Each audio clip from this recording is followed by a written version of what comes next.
Good evening and thank you for watching NTV. My name is Ben Mwine. In the studio with me today, someone who's been here a number of times, but as it turns out, not enough, because there's so many things that we need him to be sorting out on your behalf. We're talking about the ongoing pension reforms in Uganda. And with me today is Mr. Moses Bekabi, who is the interim CEO at the Uganda Retirement Benefits Regulatory Authority. I always have a hard time going through your entire acronym. Yes, I'll give you a short phrase, which is URBRA. URBRA.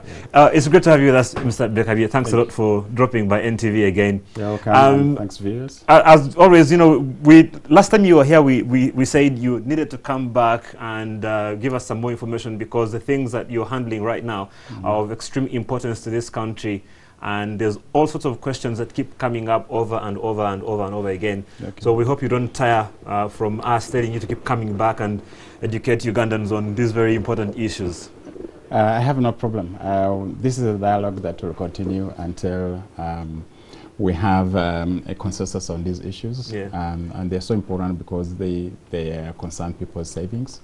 And people's future. Our money. Our money. Our money, as we like to say. Yeah, right. Now, for those of us who haven't watched, this show before, who haven't seen you providing this information before, if you could kindly take us through what URBRA is about, just for the benefit of those who are seeing you for the first time. What is the Retirement Benefits Regulatory Authority all about?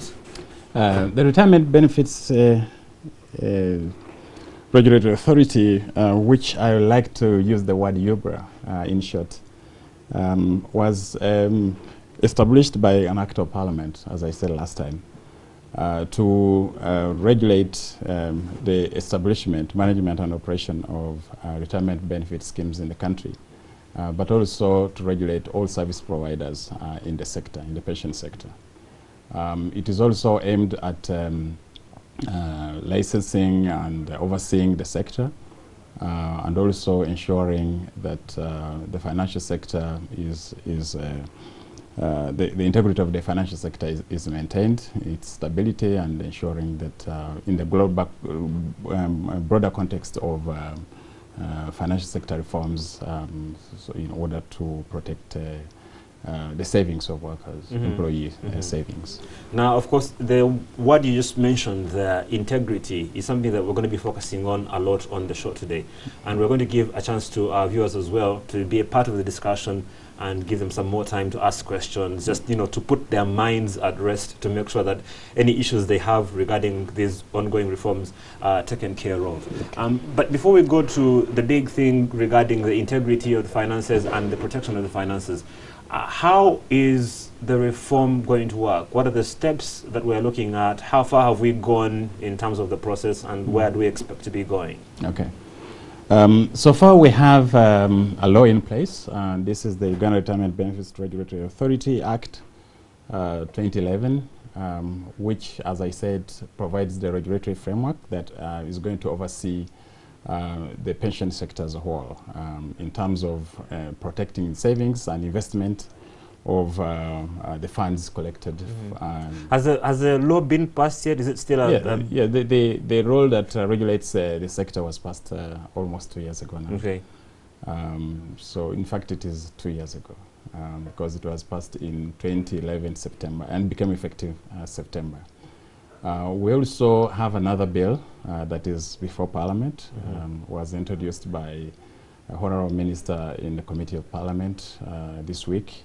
It had been committed to the floor of Parliament some time back, about a month ago, that is going to, among others, open up the sector, increase coverage, address the issues of long-term fiscal sustainability, and also governance issues, which are so important, and also provide choice, portability, and transferability of accrued pension rights or employee benefits.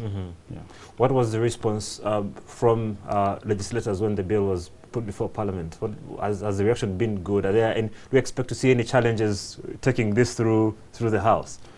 Yeah, I think the reaction so far is a little bit mixed, simply because there's a little bit more education and creating awareness that is required. We've started on that. Last week, we came back from Namibia. We're trying to look at what is on the ground in Namibia, and all those who went, we had a 3-day discussion there. In the evenings, we had a lot of time to chat amongst ourselves, and by the time they came back, they realized that we had lost a number of years. We needed to do this years back. So we're going to continue to create awareness so that people understand the objectives and why we are undertaking these reforms. And once we do that, I think there's going to be broader support for reforming the sector and going forward. Well, of course, you said something about how we've taken a bit of time. Why has it taken Uganda so long to, come up with these reforms? I mean, if you look at the rest of the world, including even right here in Africa, Namibia, for example, where you have just been, they've been doing this for quite a while. They are miles ahead of us. Why has it taken us so long to catch up with the rest of the world regarding, pension? Yeah, I think it is a question of consensus building. And also being steady first in terms of reform. Reforms are not easy, especially pension reforms. They tend to be very emotional. They tend to threaten politicians. You saw what appeared in the Monte this week. My minister was saying when he introduced the URBRA bill in Parliament, he almost lost his position. It was in Monitor. So they tend to be very, very sensitive and political. So, so those sentiments tend to delay the process because you're also dealing with vested interests. You're dealing with a number of issues, and also the fact that it has to do with the people's savings. It's very, very sensitive and has to be handled very carefully, and you have to take a lot of time to build a consensus. The other question, of course, that then becomes asked at this point is, what is wrong with the system that we currently have that requires for us to have any sort of reforms? If the old adage goes, if it's not broken, don't try to fix it. Has there been anything wrong with the system that we have currently in place? Yes. As I mentioned last time, one of the biggest crises we are in this sector is the issue of lack of trust and confidence. And this is a result of the poor governance, the long-term poor governance in the sector. Where people don't trust the national systems that are currently in place.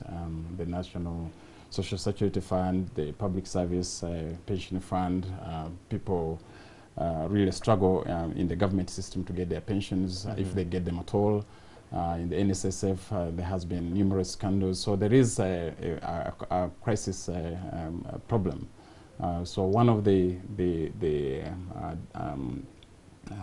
objectives of this reform is really to restore trust and confidence through improving governance of these funds. But secondly, when we look at the people who are covered by the current system, they are very few, mainly in the elite class. Those who contribute to the NSSF, employed in largely large companies, and those civil servants who are employed in government. The rest, the majority of the people are outside that. So the other objective is to really try and increase coverage so that majority of Ugandans have a minimum social safety net through this coverage. The third is to increase fiscal sustainability of the system over the long term. When we look at the system right now, in the public service pension scheme, it's not a funded scheme, it's in arrears, it has problems, as I mentioned, governance problems, and it's not sustainable over the longer term. So we need to reform that system, both in terms of the parameters that define the benefits, but of course protecting the benefits of those people who are there, but are going forward trying to reform the system so that it's sustainable, but also implement institutional reforms so that you can, so in order to be able to address the governance issues and also other issues which are constraining this this system. There's also the issue of adequacy, which is going to be a long-term issue, which has to be addressed as the economy grows, as the incomes grow, and also to provide a policy framework, policy and legal framework for proper investment of these funds, both funds in the public sector, in the NSSF and public service pension scheme, but also in the voluntary schemes. There needs to be a very robust and prudent investment policy and framework for those funds to be invested. Of course, for the benefits of our viewers who are, jumping onto this discussion for the very first time, it might be important for us to point out to them how this works. We've got NSSF, we've got the government scheme, which is for the civil servants, and then I think we've got something for the military as well. The UPDF, I think, has a scheme that they're on their own. Those are the three main ones we have right now. And then, of course, the individual companies and corporates usually have their own systems running in their own companies under their own policy. The biggest one, which has had major issues, I think, is the one with the government. We've seen quite a number of scandals over the last few years. Actually, more than quite a bit of money supposedly going missing, and I think that's a process still going on to try and determine exactly how bad that was. And then, of course, beyond that, the biggest issue being the people who are actually affected, and that being the pensioners. You hear a lot of stories about people who are saying, I've been chasing my pension for 2 years, 3 years. And even 10 years. 10 years. I haven't heard about 10 years. So how is someone supposed to survive for 10 years if they're not getting their pension? Does it become a question of the money is actually not there, it's been stolen, it's not being managed well, and that's why we need the reform? I think the biggest problem, these problems, the problems are different for different schemes. But I think you're right in terms of trying to explain what we have. The biggest schemes, of course, are the public service pension scheme, which, as I said, is unfunded, meaning that it's not, there's no money. There's no money coming into it. However, whoever becomes eligible to get his pension is paid from taxpayers' money. So the government has to find the money to pay them. That wouldn't be a problem, but the biggest problem, as I said, is hemorrhage. Hemorrhage meaning that whatever money is put in, not all of it actually goes to the pensioners. Some of it is diverted into other things, as you know. The NSSF, although looks large, it only covers 3.5% of the working population, with about a little over $1 billion. Just that's a lot of money. Yeah. But just a clarification, it's 3.5% of the working population, not the entire population. No, of working population of 14 million. That's a very, very low figure, Mr. Bekabye. Yes, it's very, very low. When you look at other countries, including in the region, in Kenya, they're approaching 20%.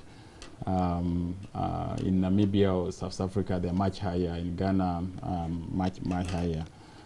So if we don't reform the sector and incorporate the majority of the population, those who are employed in the formal sector, because not everyone in the formal sector is employed, those who are self-employed, those are in the informal sector, if we don't address those issues, then we are not going to be able to provide a social protection system as provided for in the Constitution. So there is need to reform the sector in order to address those issues. The other category of these funds are what we call the voluntary contributions, which are, as you said correctly, these voluntary schemes formed between the employer and the employee, mainly occupational based, the corporates, which try to make sure that the employees, when they retire, they have a saving.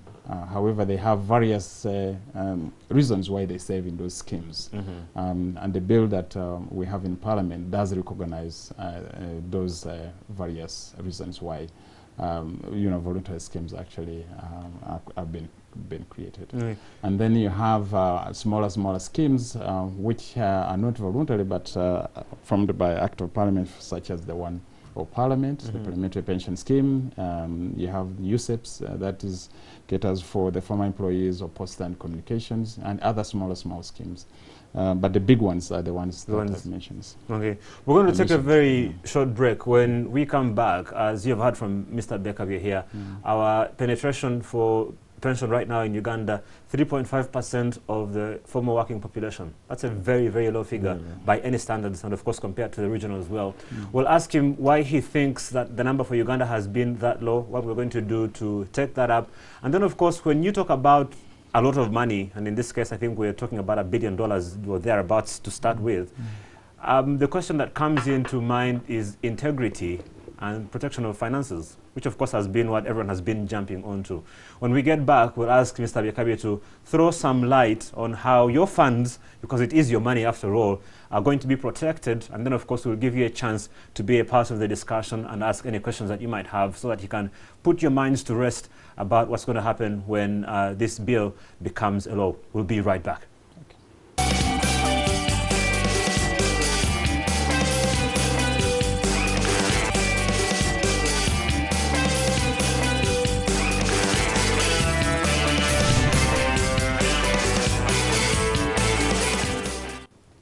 Welcome back and thank you for watching NTV. My name is Ben Mwine. I hope you're paying attention because today we're talking about something that's very important to you, and that is, well, your money and what happens to it when you retire. We're talking to Moses Bekabye, the interim CEO at what we'll shorten to URBRA, an organization that deals with your retirements and benefits, the authority really that regulates all of those things. Before we went into the break, we're talking about what's happening with the reforms right now.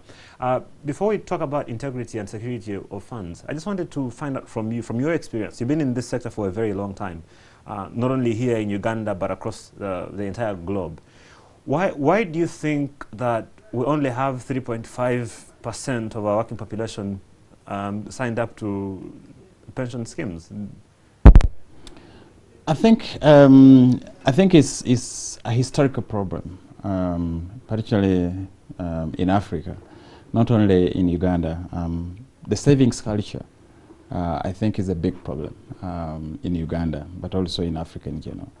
I think people here, as compared to, say, Asia, the savings culture here is very, very low. We're used to subsistence where we hand to mouth on a daily basis. Yes, so and also we spend a lot on luxuries and so on, and we don't save for the future, and that's a problem. So it's kind of like a cultural problem, but it's a problem that can be fixed, particularly if people have confidence, trust and confidence in the systems that are available.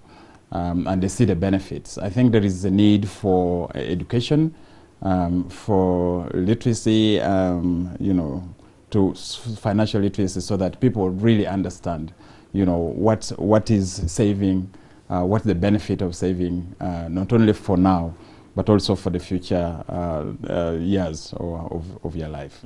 So I think that's the biggest problem. But in the context of the reform process that we are doing, it's really mainly because of the lack of trust and confidence for a number of reasons, as I mentioned before. Of course, when you're dealing with money, that's always going to be a big issue that you can never run away from. Now, talking about confidence and trust, been a lot of media reports, especially this week. There's a story that claimed that you and the minister planning to steal your money. I mean, you look smart, suit looks expensive, and are they right to be saying that money is not safe? Are you, planning to pull one on us? Was there any merit to the contents of the stories that we've seen in the media this week? No, not at all. The minister, you know her, she's a person of very high integrity. Myself, I don't want to blow my own trumpet, but those people who know me, I'm not a thief as such. But I think what we are trying to do, money changes more substance. When you're dealing with a lot of money, not my minister. Everyone has a price. Not my minister and not me.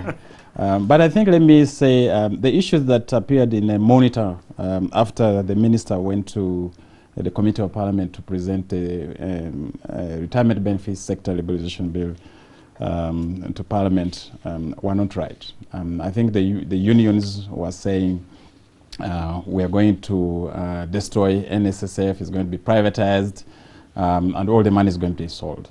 That's not going to be the case. First of all, the NSSF is going to stay. It's not going to change, as I explained last time. The funds within the NSSF are going to be staying there, and they are going to be preserved there, as I mentioned last time, for a period of 5 years or so. I also mentioned that that the governance structure of the NSSF is not going to change. We have employees who are going to be elected by employee associations or representatives or unions. You have the employers who are also going to be a third of the boards of trustees. Because let me go back to the issue of the boards of trustees. I think because the breakdown becomes very important in terms of explaining how that was working. I think the story that that I saw that it was in the papers, based on what we have had you explain here before, didn't seem to be aligned, and so I think that's why it was important even for you to be able to come back and say, look, this is what's happening, and this is what they're saying, and this is where the divergence is in terms of the the different stories that are being put across. Might it be good for you to just briefly go back to what you've explained here before about the different components of the pension sector when when all these bills are enacted and become law?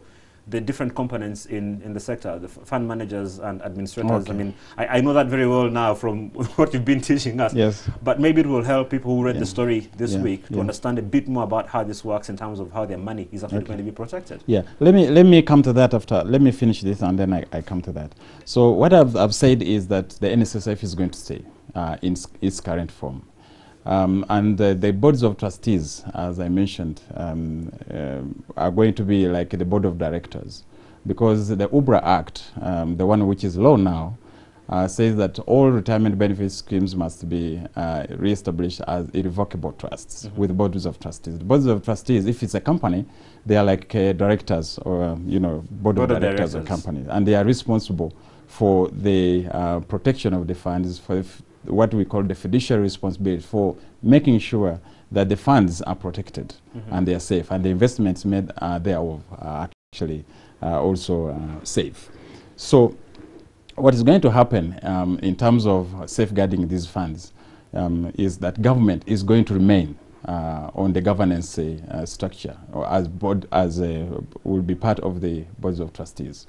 So we are saying that a third of the members of the board will be from employers, a third will be elected by employees, and then the government will also appoint trustees from the other side. So you'll see that government will still remain there in order to protect these funds. But also, as I mentioned, there are provisions to protect these funds for a period.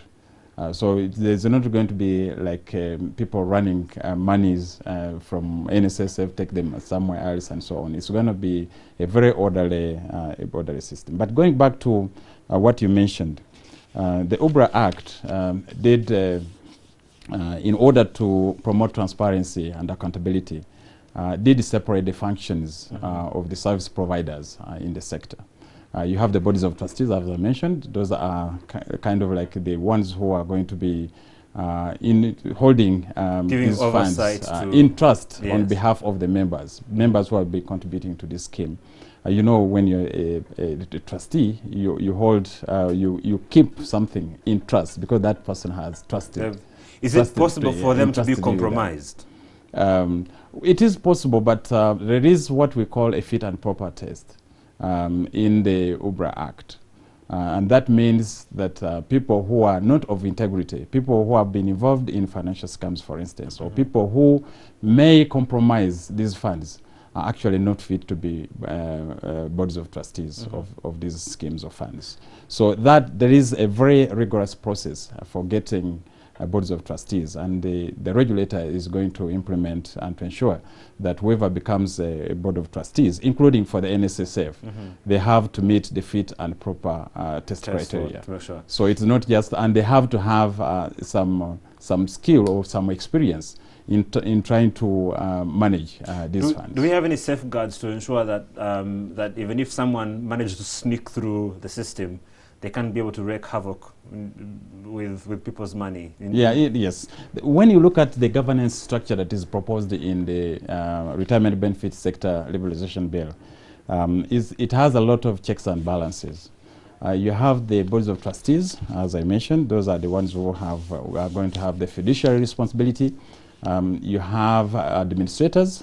These are going to be mainly record keeping, ensuring that statements are prepared, communicating to their members, and ensuring that they get statements of their accounts and paying out their benefits.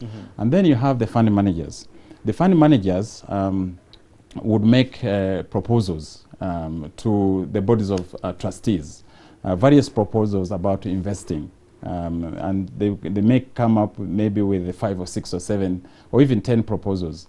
And these have to be reviewed and scrutinized and approved by the boards of trustees. Because the money that is being served must be able to... they may approve them, they may reject them, they may approve a few or with amendments, but the one who is going to make the decision to invest or not to invest are going to be the boards of trustees.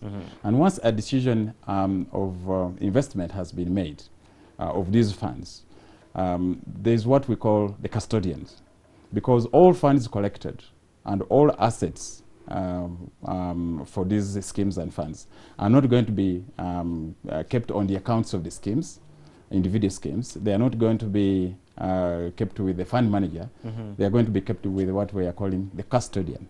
So and so far we have a board of trustees. We have a board of trustees. We have an administrator who is keeping records and everything. Yeah, you have a fund manager. Yeah, who makes proposals for the investment. Yes. Of the funds. Yeah, and these are specialized people. It's not just me and you just coming to say I'm an asset manager. Yes. No. In Uganda, we're very good at creating profiles for ourselves. In Uganda, everyone wants to do everything. Yeah. Yet this sector, especially fund management, is a very, very specialized sector. And what we are looking at is diversification of investment. And if you are going to diversify investment, you need really people who understand investment. They're going to maximize the return, but also minimize risk. And those people are actually people who have to be very, very specialized. Not everyone can do that. Quickly on fund managers in terms of the investment, before you go on to custodians, is there any sort of regulation regarding where these funds can be invested? Is there a threshold about where this money can be invested, whether here or in foreign investment opportunities, for example? Yes, the URBRA Act capped investment of these funds, pension funds, within East Africa, not beyond East Africa, for the purpose of mitigating against risk, against these issues of saying the money when it goes to Europe or America is going to be stolen, or end up in Enron and Lehman Brothers. Yes, yes. So it has been limited within East Africa. So the money stays within East Africa? Within East Africa. Okay. But beyond that, the regulator is coming up with regulations. They are very soon they'll be published. We've delayed them because we want to have a seminar with stakeholders so that they can have a final input into these investment regulations. As I told you last time, we are trying to build a partnership with stakeholders. We don't want to do something that is not, there's no consensus with the stakeholders. And then you're talking about the custodians as well. Yeah, yeah. So, sorry? You're talking about the custodians. We talked about the administrators and the board of trustees, as well as the fund managers. So I was trying to say that there are going to be investment classes in the investment regulations. And these investment classes are aimed at two things. One, to make sure that the portfolio is diversified, and also to manage risk. So that monies which are invested, they're invested prudently, in a manner that minimizes risk, but also maximizes the return, and also contributes to economic development in terms of enhancing productivity of the economy. Then I was trying to explain, once a decision to invest has been made, and these assets are being kept by the custodian. These custodians are large banks, and right now, as I mentioned last time, we have only 4 banks which have been licensed by the authority, and also the Bank of Uganda.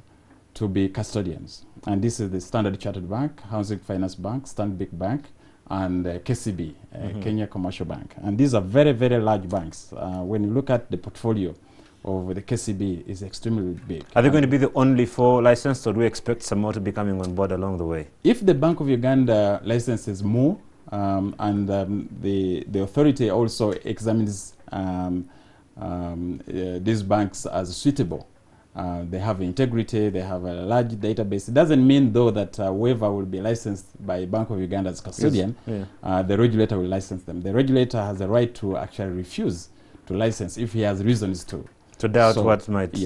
So when the decision to invest is made, you know, the boards of trustees instruct the custodian to move money into the investment that we are talking about. And once investment has been done, let's say buying land, you have a land title, or you have a certificate of deposit, you know, is an instrument of investment. That instrument of investment will not be kept by the fund manager. Will go back to the custodian for safe custody. And the word custody means, you know, you're keeping safe custody, as you know. So that sort of guarantees the protection. Yes. Now, we're going to take another very short break. When we come back, I'm sure many of you have a lot of questions to ask Mr. Bekabi about what's happening and, you know, about your money, of course. What I'm going to kindly ask that you do is when you call us, we want to take as many phone calls as we can. So call, tell us your name, where you're calling from, and then leave your question to under 30 seconds so we can take as many phone calls as we can. We'll do that when we get back right after this.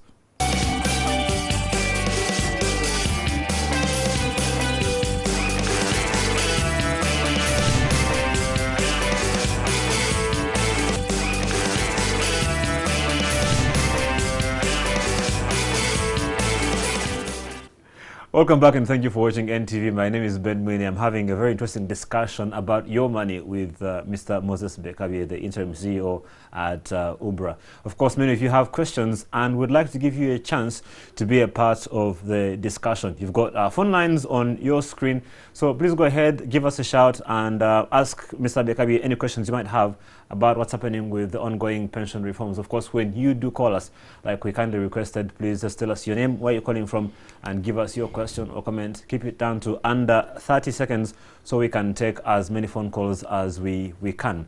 There was an issue regarding, let's wait for phone calls to come in, liberalization versus privatization. I think it was one of the things that came out actually in the story this week. Now, for those of us who have been with you before here on the show and heard a little bit about it, it makes a lot of sense. But for someone who hasn't heard about it before, if you just want to make a quick distinction between those two things, and then we'll jump over to our phone lines. Yeah. Let me do it very quickly because we don't have much time. Is to say that privatization, as I explained it last time, means the shift or in ownership of assets or from government to a private sector or provision of services. Whereas liberalization means you have various entities coming in. You have more service providers into the same business space. So what we are trying to do now is not actually privatizing. In other, we are not selling the assets of NSSF. As I mentioned, the NSSF will stay as it is. And they've actually been licensed as one of the people. And it has been licensed already.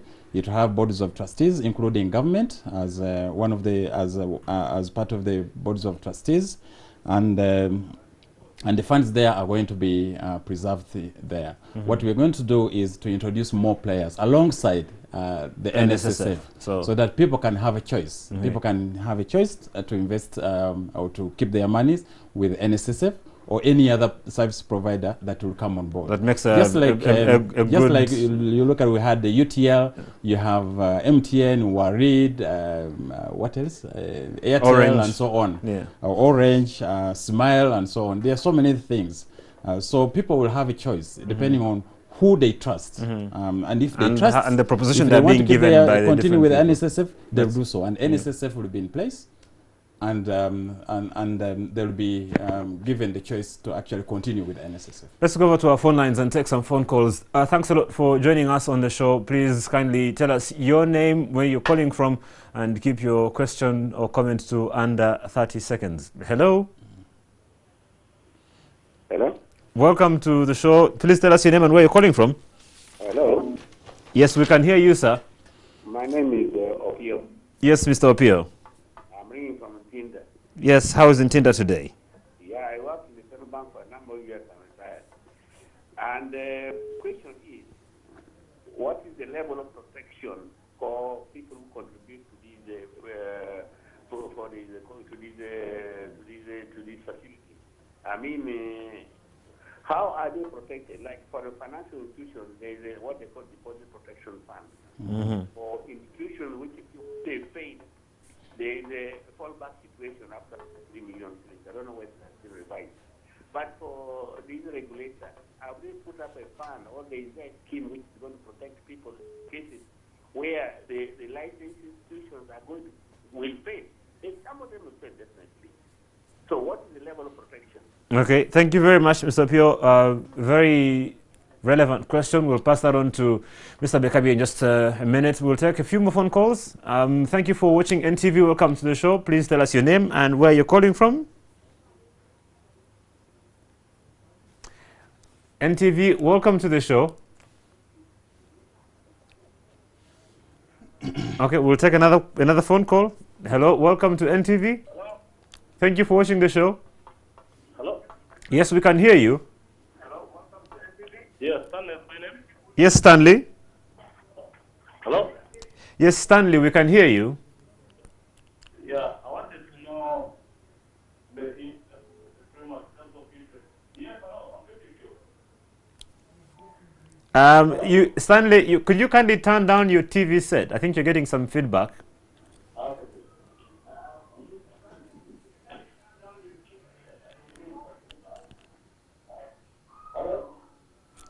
Yes, Stanley, we can hear you now. Please go ahead with your question.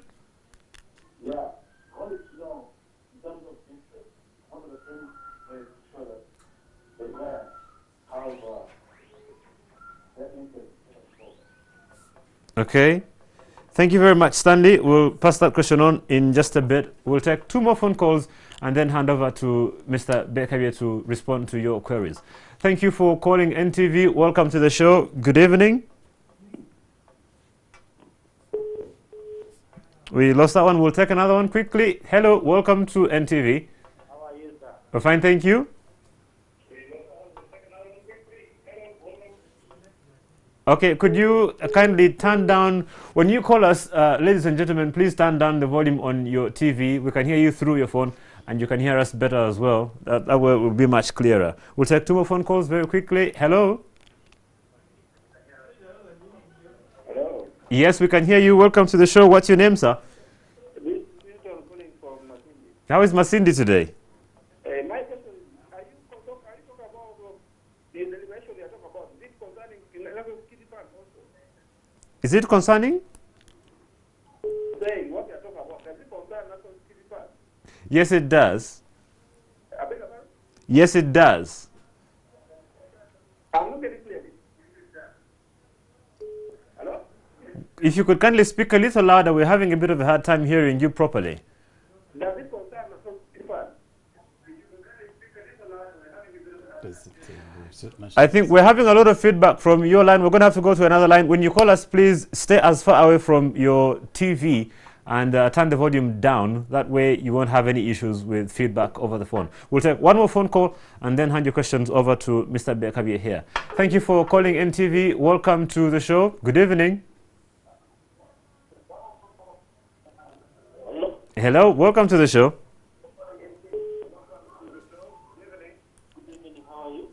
We're fine, thank you. What's your name and your question?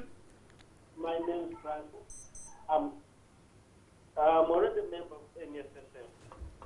And you are saying that for those who are members, they will have to stay for 5 years.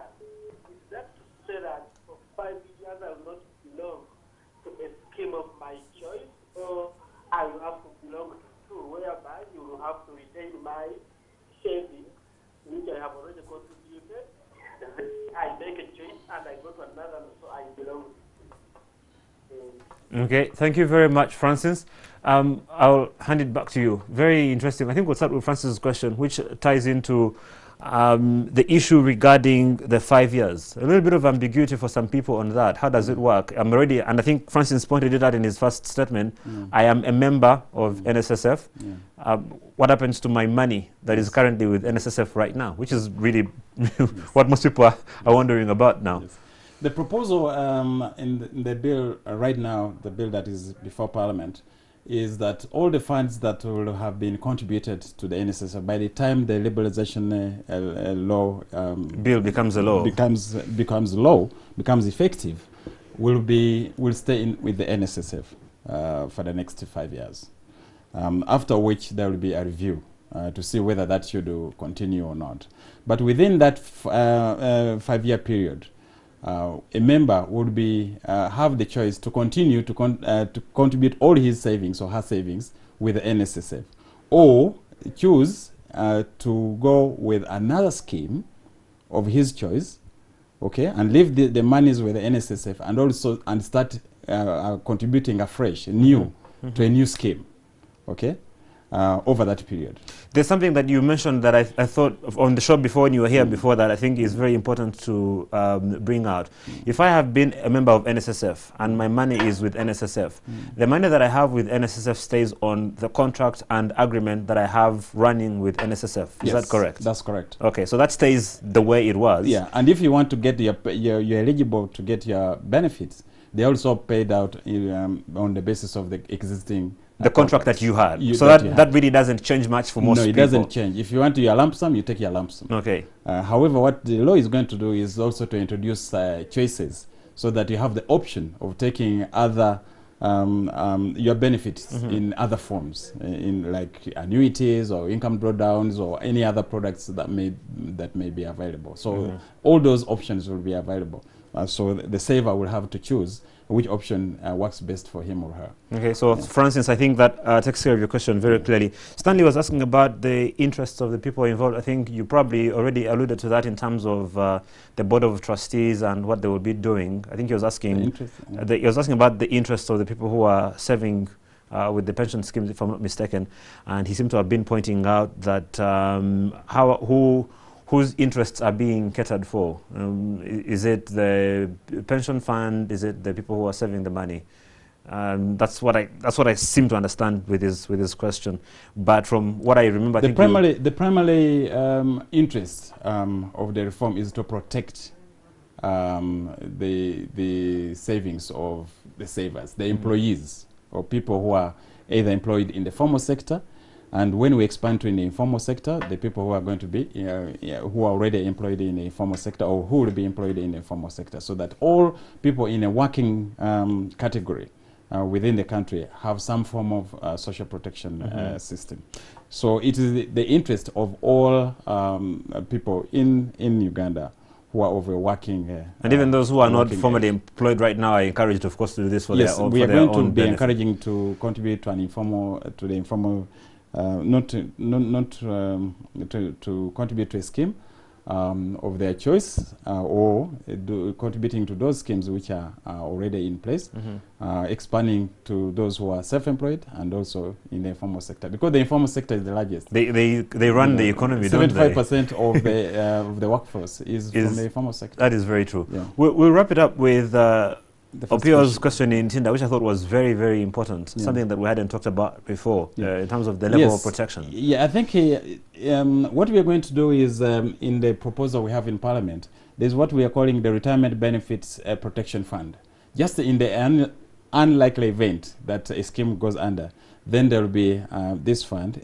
That fund is also similar to a fund which exists in the banking sector. But before I close on that, there are also going to be layers and layers of protection. You have the regulator, effective regulation. You have insurance, because these schemes will have to be insured. You know, some of these investments must be insured. And some of them are going to be reinsured, especially those which are risky are going to be reinsured. The reinsurance is a new business in Uganda, but is very much prominent in Kenya. And we are moving into that direction. And then also there's going to be protection of these funds from speculative investments, and also not beyond East Africa, as I said. But because the government is kind of like forcing these people to contribute to these schemes, especially the mandatory schemes, the government will remain an invisible guarantor of these schemes, just like the NSSF. The government will guarantee all the schemes that will be receiving mandatory contributions.